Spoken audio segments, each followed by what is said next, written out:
And during this last week of Advent, as Christmas is literally right on the horizon, the virtue I'd like to focus in on St. Joseph this week is the virtue of strength. As you've heard me mention before throughout these, St. Joseph showed a quiet strength in a lot of powerful ways. Getting up in the middle of the night and fleeing off to Egypt, to a place as a refugee where he knew no one spoke the language, but going because that's what God asked for. Taking a wife who was with a child that he knew wasn't his own, again, was a sign of strength. Our world describes strength as having the ability or power to do whatever I want. But St. Joseph demonstrates a different type of strength. St. Joseph doesn't do whatever he wants, he does what he should. And what he should do is to follow God and to take care of those who have been entrusted to him, Mary and Jesus. And St. Joseph puts his plans, his priorities, his ideas on the back burner because he realizes his real strength comes from choosing to do what God is asking of him, to do what he should do. In these final days of Advent, that's a great thing for us to focus on. Maybe the season of Advent hasn't been all we thought it would be. Maybe we've gotten so caught up in all the to-do lists and the stress and the anxiety that it's flown by.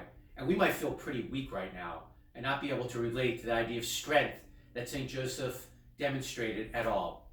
But in these last few remaining days, before Christmas Eve and Christmas Day and all the celebrations they bring, what a great time for all of us to pause for just a second and realize that our strength really comes from God, not from ourselves, not from my abilities, my talents, my gifts, my accomplishments, but simply from God's love.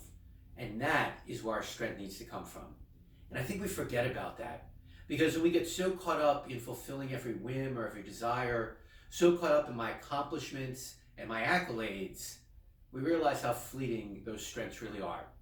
They're here one day and gone tomorrow. But a strength that comes rooted and is rooted in God's love for us is a strength that endures. And like St. Joseph, when the going gets tough, when the rubber hits the floor, as they say, we find that inner strength that comes from being rooted in God and rooted in his love for us that St. Joseph so often demonstrated in his life. So however this Advent journey has turned out for you, that's a great way for all of us in these last days of Advent to remember what it's really all about.